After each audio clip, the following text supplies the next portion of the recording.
Basta po, parang napanood ko kayo sa SMNI. Opo, si Atty. Fontanilla po, spokesman ng MNLF.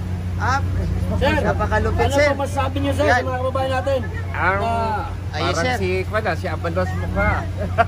Pakilala muna kay sir. Si Atty. B. Emmanuel Fontanilla, spokesman ng Moro National Liberation Front. At masaya kami kasi kumikilos yung ating mga taong bayan. Kumikilos sa mga pagbabago na dapat mangyari sa ating lipunan. Kasi yung ating pamunuan ay parang katulad na rin ng kanyang ama na noong sa bandang huli ay lumabas ang kulay at naging corrupt ang sistema. Nang tumagal si Marcos Sr. Ang pagkakaiba ngayon ay simula pa lang corrupt na itong anak. At saka hindi lang corrupt, sinungaling pa. Kasi nagsabi siya sa mga mamamayan para ihalal siya na ang bigas ay mag 20 pesos lang. Kasi sinungalingan pala yun, para lang pala yun siya ay maihalal. Napakasakit na pagsisinungaling yan kasi hindi naman biro-biro yung ating mamamayan ng mga Pilipino. At sabihan mo ng gano'n na hindi mo pala kaya. Sabi ng Latin, no, Latin term, falsos in uno, falsos in omnibus. If you committed error in one, you are committing error in all aspect of what you said. Ang ibig sabihin, kung nagsinungaling ka rin hanggang matapos. Yan ang ibig sabihin ng principle na yan sa Latin. So itong si Junior Marcos, malubha pa kanya sa kanyang tatay. Hindi lang po yan. Ang asawa niya, hindi niya makontrol. Nakita ba natin yung nagkaroon ng Independence Day celebration, excuse me, na kung saan kinuha ng asawa niya ang kopita sa kay Chis Escudero.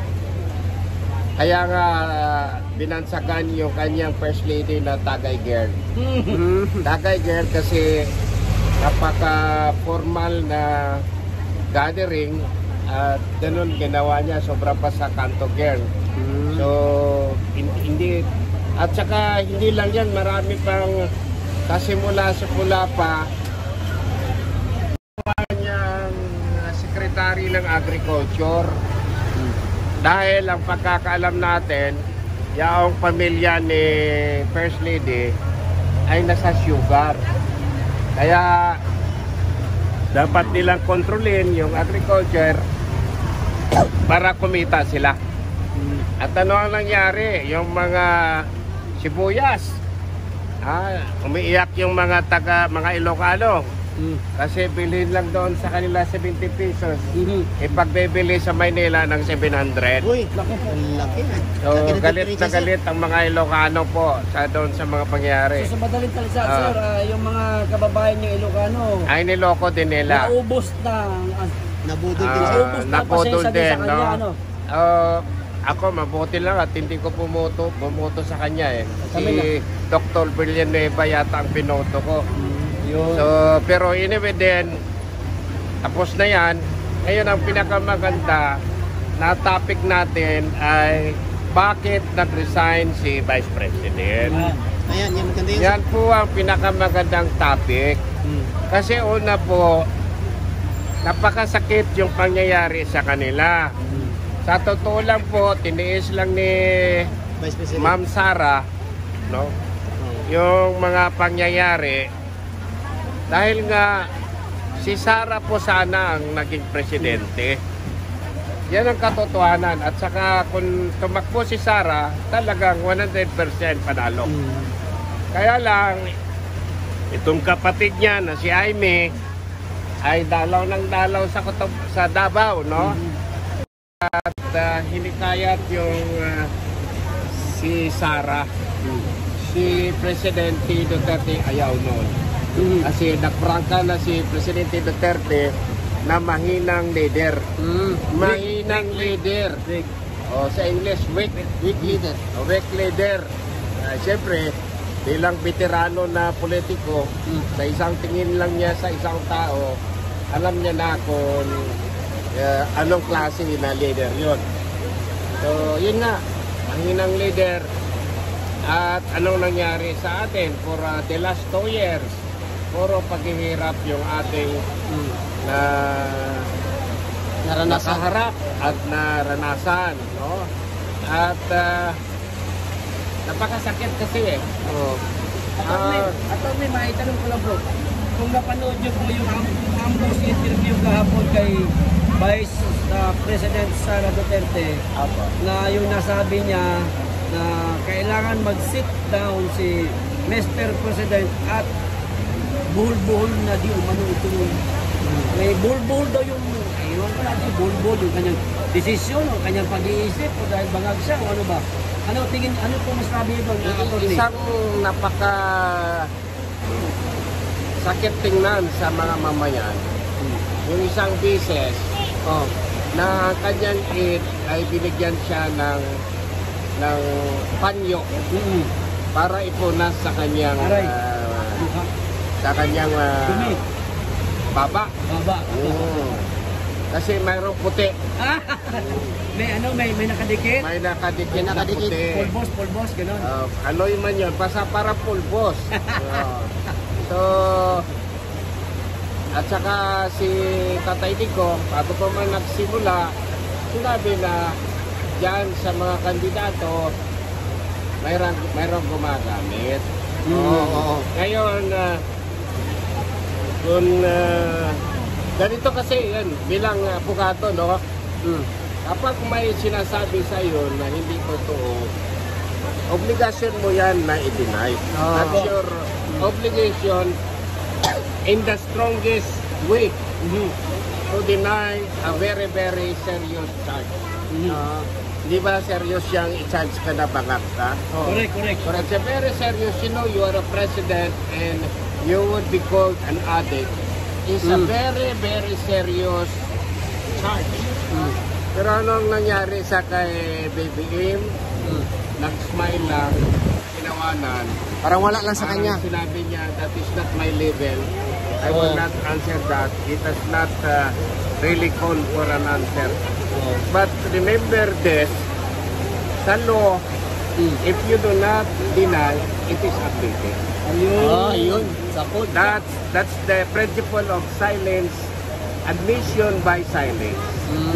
Admission by silence, when you should talk and to deny a thing, you did not, you are stupid, no? Hindi ka na pwede mag-deny kasi at the time na mag-deny ka, hindi ka na-deny.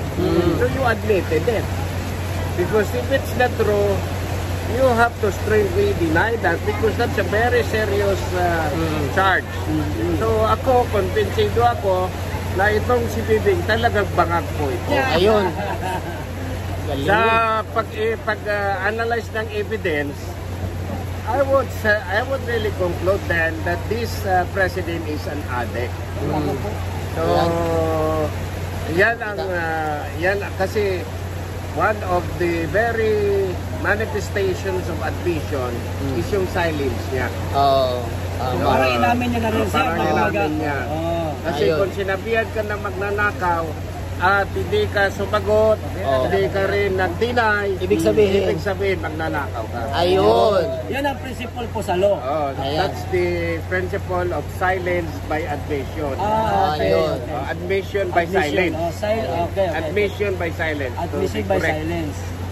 Okay. So, ganun pa man din, ang pinakamalaking bagay na masakit at nakakatakot ay yung pinayagan niya ang Amerika na lagyan ng missiles dyan sa Cagayan. Ayun. Oo. Edka sites. At ano ang sinabi ng Russia?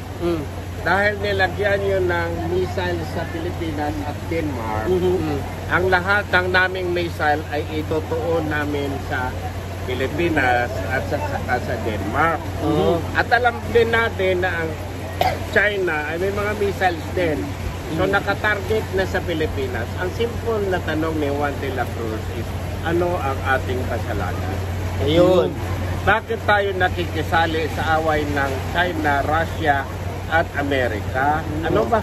At saka sa totoo lang, Kasama ko si Sese. hindi ako naniniwala na kalabanin natin ang China. Kasi centuries Oo, ago, tama, kaibigan na correct. natin yan.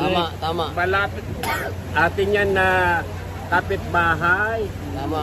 At ang ating mga ninuno na mga taga-Sulu ay mayroon na silang trade relations, cultural relations, and many relations before pa dumating ang Amerikano. At in fact, isang sultan natin ay doon nilibing sa China. Ganon tayo kalapit sa China. At hindi ako naniniwala sa ginagawa nitong si Bangag na Ayun. presidente Ayun, ako po. na ipapatay tayo. Ayan.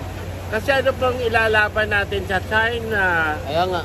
Bago dumating ang Amerika, ubos na po tayo. Correct. Tama. Yan ang katotohanan. Kaya tayo lahat na Pilipino, yung nakakalam, takot na takot. Kasi magsimula ang laban ng Amerika at China at Russia, patay una ang Pilipinas. Ang unang mamamatay ay ang mga Pinoy. Ayun. Tulad na nangyayari sa Ukraine. Ang Russia at Ukraine ay magkaisa yan. Iisa lang yan sila. Opo. No? They are just neighbor. Neighbors lang sila. Kaya lang, in-instigate ng Amerika, gawing NATO, etc. Kaya nagalit din ang Russia. Kasi kung nag-NATO siya, parang nasatiyan niya na yung armas. Diba? So, nakatutok na sa tiyan niya. So, kaya napilitan siyang kumilos. Ngayon, bakit itong si Zelensky na Bangag din, magkatulad sila ng, kaya pumunta yung si Zelensky dito classmate niya man si Kwan. Classmate niya na Bangag. Bangag sa bangagan. So, pumunta siya rito. Anong nangyayari ngayon sa Ukraine? Sino ang namamatay? Amerikano? Hindi. Ngayon, kung sakaling matapos ang gera, utang yun ng Ukraine ang lahat na armas. Patay. Nagninegosyo kasi yung Amerika. Sa totoo lang, kaya gusto tayong pawayin sa China para magnegosyo na naman siya. Yan. Tama. Kasi ang Amerika, kapag walang gera, patay ekonomiya niya. Kasi malaking negosyo yung gira siya. Yan ang kanyang negosyo. Yun, tama Patayan at gera. Ayan. Tama to. So, hindi siya happy kapag walang gera. Kaya pala, ganun ha. Kasi isipin mo lang, isang missile, mag-billion-million na yan. Oo. Isang eroplano, Billion. billion-million na rin. So isang mga pagdigma ng mga masasakyan. Correct. Billion din yan. So napakasakit po. Yun. Ngayon ang aking sinasabi sa aking mga kapatid at mga mamamayan natin ay dapat gumising na tayo. Ayaw natin ng digmaan. Kasi pwede natin kausapin ang China bilang kapitbahay natin. So, at saka, let us accept the fact that China is a very, very powerful country. Wala tayong magagawa. We cannot rely upon anybody else because that anybody will come after we are all dead. Tandaan nyo, those anybody that you would rely upon will be there after all of us are dead. Kasi isang May nag-comment breaking news, dinala si Bangag ngayon sa St. Luke, sakay ng helicopter ngayon lang. Hindi. Isang araw pa yan. Isang araw pa. Naka-chopper. Naka-chopper. So, yan po alam nyo ba may karma din kasi. So, ang ating Panginoon ay alam nila ang nangyayari. Alam ng Panginoon na nahihirapan na ang mga Pilipino ngayon. Hirap na talaga. Ilang taon na hindi tumataas ang mga sahod, ang mga bilihin. Mataas pa sa skyscraper. So, attorney. Oh. Tanong lang po ito bang sinisigaw ng ating mga kababayan ngayon na halos lahat na po ang sigaw Marcos alis dyan, karapatan ba ng kababayan yan? Sa ating Constitution sa Article 1, Section 1, sovereignty resides in the people and all authority emanates from them. Ang ibig sabihin, ang lahat ng mga power ng government ay nanggagaling sa tao. At lahat ng otoridad ng gobyerno ay nanggagaling sa tao. Kapag ang isang pinuno ay hindi na sumisilbi sa tao at palaging niloloko at inaapi ang tao, may karapatan ang tao na kumilos. Itong prinsipyo ay napatutunayan natin sa EDSA 1 at saka sa EDSA 2 na kung saan ang pagkilos ng tao ay isang lehitimong bagay na para baguhin ang isang administrasyon. Lehitimo, legal. So because the source of authority comes from the people. So kapag halimbawa hindi na pinakinggan ang mga tao, may karapatan ng tao na kunin ulit ang otoridad na binigay niya sa isang pinuno. Tama yan. Karapatan natin yan. Ayun. At karapatan natin to express na nahihirapan na tayo. At tama na ang pagsisinungaling sa atin. Ayun. Bakit mo sinabi, attorney, na nagsisinungaling? Kasi marami siyang pangako. Ayun, correct. Tama yan. Pangako daw na walang korupsyon. Ayun. Pero grabe ang korupsyon ngayon. Kahit sinong tanungin mo sa mga leaders natin, na siyang may mga titinong leaders, sobra 5 times to 10 times to 100 times ang corruption ngayon sa kay Marcos kaysa sa dati. So yan ang kaya nga nakikita ninyo na nahihirapan tayo dahil sa korupsyon. Ang sabi ng mga leaders na nakilala ko at nakausap ko, galing doon mismo sa national, babayad ka ng 15 to 20%. Pagbaba, commission yan ha, o cut yan.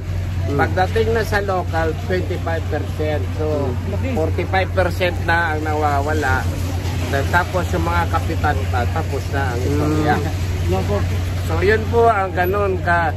Ganito pa ang sabi ng mga sa ating mga statistics. Every peso, 40 centavos ang ninanakaw. Uy, laki pala ha? So, sa 3 trillion, sa 3 trillion na ating budget 1.2 trillion ang nawawala, napupunta sa nakawan. Grabe, laki. So, yun, di ba yung sabi ni Marcos, ni BBM? Pipigilan niya ang korupsyon. So, ang masabi ko lang, no? 69 years old na ako. Ang masasabi ko lang, ang pinaka-corrupt na presidente na nakita ko, itong hinaharap natin. Ito lang yung maraming travel. Walang direksyon. Walang direksyon. Walang direksyon, hindi natin alam kung saan niya tayo i-drive. Yun nga yung buhol-buhol daw sabi ni BP Sara. Kasi ito halimbawa sumasakay ka sa isang sasakyan, hindi mo sisihin yung pasayro. No? Correct. Kung mabangga, siyempre driver. Sino ang driver ngayon? Presidente. Siya. So, si Presidente ang driver. Ngayon, sisihin niya ang mamamayan. Wow, hindi naman gano'n kasi pasayro tayo So, gano'n ang mga... Dito kasi, kung sino ang dapat may responsibilidad, dapat yun siya ang umamin ng kasalanan. Correct.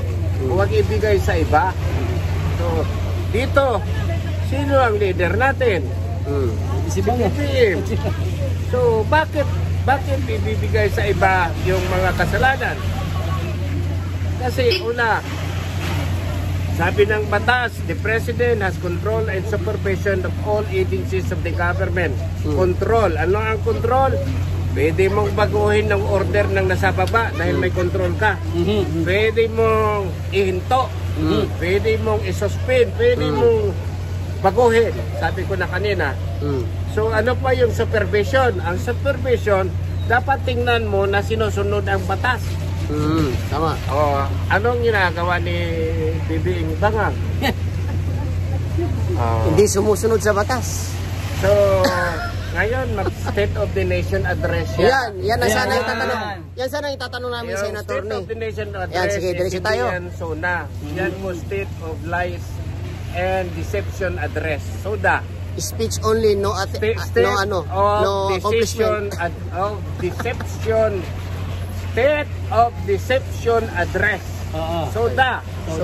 State ng pagluloko sa tao. Yun ang SODA, hindi SODA. State of Deception address. Ayan. Lokohin tayo. Grabe. So kung maniwala ka pa dyan sa SONA niya, medyo dalawa na kayo nabangak. Ano kayong masasabi niya sa State of the Nation ngayon, Ato? Parang wala, no? Wala namang accomplishment. Sabihin niyang marami siyang ginawa. Ayuda. Ito lang ha.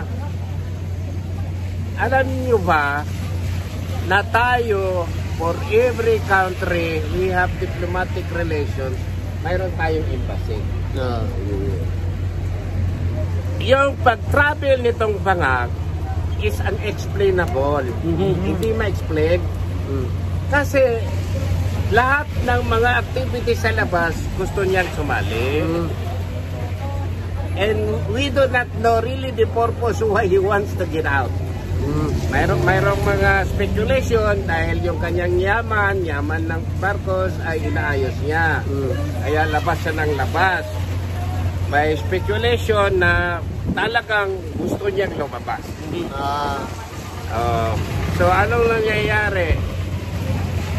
Sabi nila sa aking paglalabas bilang presidente ay maraming investment na papasok. Ganito po yun.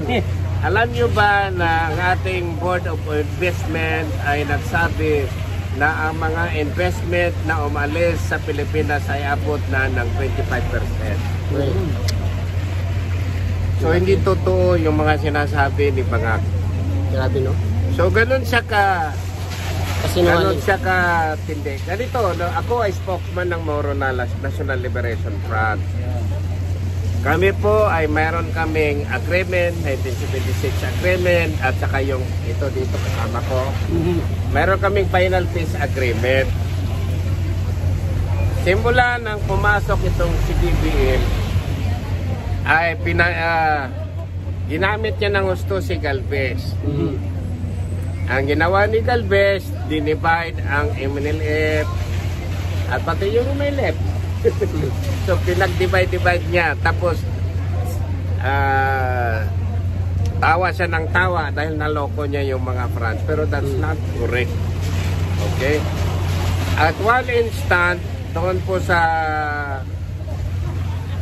Solo, isang commander namin, si Vice Mayor Panto, ang aming kampo ay inatake nila. Dahil sa instigation ni Sakortan. Dahil sa ginawa nila ng kaso yung aming commander, which is not true, then the alleged slip have to go to the camp in order to implement the warrant of arrest. Siyempre, lumaban kami kasi merong agreement. Ang nasa agreement nakalagay, any actions of the government should be coordinated with the leadership of the MNLF. That's the agreement. Para walang gulo. So, ginawa nila, itong mga pulis ng mga tarantado, pumasok, SAP ng mga SAP, at yun nga. Dahil nga veterano ang kalaban natin nila, mga MNLA, veterano yan eh. So 34 ang namatay sa kanila. Uy, ang dami. Sa amin 4 lang. So sinunatan ko ang Presidential Advisory Council nila. Sinabi ko, just be frank with us. Do you want to set aside the agreements? Ganon katindi si Marcos eh. Naniniwala sa kay Galvez na tarantado. In fact, si Galvez, tama yung sinabi ni Tolpo na corrupt siya. Di ba? Sinabihan siya ng corrupt kaya nangyari pa kung naituloy yun, masaya ang Mindanao. Kaso hindi na ituloy eh. Hindi naituloy yun, masaya ang Mindanao. Ang nangyari kasi doon, Mabubudol talaga, attorney. Kaya nga eh. after doon sa pag-atake nila, there were 6,000 of our soldiers who reinforced the commander. 6,000 yun. So happily for us, when I wrote them, I said they have to stop that, otherwise magka-problema tayo ng gusto. Nako. So they stop it. So aywan ko, hindi ko alam kung saan pupunta tong CDDM na ito eh. Kaming mga taga-MNLF, we respect the agreements. Hanggang ngayon, despite na pinapabayaan kami, we are being divided in all those things, we did not start anything. Hindi kami nagsimula ng gulo. Opo. Hindi talaga kasi we respected the agreements. Pero ngayon, if they will continue to harass us, saan kami pupunta? So yun ang mga sitwasyon ngayon. Kaya ako nanawagan sa mga Pilipino, kapwa kong Pilipino, na kung maaari po magkaisa tayo para iparesign na natin itong CDDM. Kasi kapag magtagal pa ito, iba itong mangyari sa atin. Delikado. Ang una na mangyari, ang taga Mindanao mag-declare ng independence. Ayun. Yun. Mapainam yun. Maganda yun. Ganito kasi yung deklarasyon ng independence. Mayroon tayong model niyan eh, yung Kosovo. Opo. Yung Kosovo ay part ng Serbia. So, they decided to declare an independence. Of course, pares din natin dito sa Mindanao na nagkaroon din ng gulo. But they transformed their movement to a peaceful movement. So, ito ang nangyari. They gathered and they went to lot of countries that they would be recognized. Then they declared the independence. Automatically, countries recognize the Kosovo independence. Then they become an independent country. Just like our Mindanao, we can do that by mobilizing our people and sending our delegates to other countries to recognize immediately the declaration of independence of Mindanao. There will be no ballots used. It will be a peaceful process because once a country or many countries recognize the declaration of independence, wala na magagawa ang government. Wala na po. Wala na. So if this will continue, dissenting ang ginagawa nila Galvez, na dinidivide ang mga tao, niloloko ang mga tao, sinungaling sila sa atin, ang mga bilhin, nagmamahalan, everything. Ang nangyayari kasi, ang Mindanao ang nagsusupport sa Pilipinas. Ang problema ng Mindanao, bakit wala tayong asenso? Maski yung train natin na dapat nang ibigay sa atin, wala pa ang train. Pangako lang. So, sinimulan na yan ni Tatay Digong, inalimutan na ni Marcos. Ayun. Tama. Wala talaga. Kasi ang train kasi, kapag may train tayo, lalong mag-unite ang taga Mindanao. Kasi madali ang relasyon kapag may train tayo. Imagine that yung Cagayan at saka Jensan would only Minutes lang. Around 2 hours. 3 hours to 2 to 3 hours Yeah, lang. instead of That is 12 9, hours. 12 hours. Yung easy travel, Oo. yan. Malaking tulong talaga yung dreams. So, Attorney, isa pang tanong, last na lang. Meron kayang aasahan ng taong bayan na etong ginagawa nating mga rally ngayon, kaliwat kanan, iba't ibang grupo, mapapa-design natin si Mr. President? ganito kasi yan eh. Ang tao kasi, mga tao natin, hindi yan kikilos kung hindi alam saan pupunta. Okay? Bakit kikilos di ba alam kung pupuntaan mo? Opo. So tayong mga kumikilos ngayon, lahat tayo ay siyang nagbibigay direksyon sa mga tao. Ayun. So kailangan yan. Kasi kung yung tao hindi nila alam ang direksyon, hindi sila makakarating sa pupuntahan nila. So kailangan tayo. Ikalawa na punto, bakit tayo magsusumikap na kumikilos? Kasi kapag nakita ng mga tao na kumikilos tayo at totoo ang damdamin natin at totoo ang ating hangarin, susunod yan sila. Kasi in the first place, kung sa korte ito, there's nothing to prove because yung evidence overwhelming eh.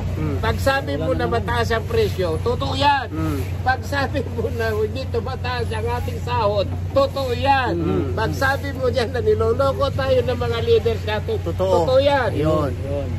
So, isang direction lang at simulan ng ating mga tao na may puso, talagang kasi yung balik tayo sa sinabi ko, all authority comes from the people.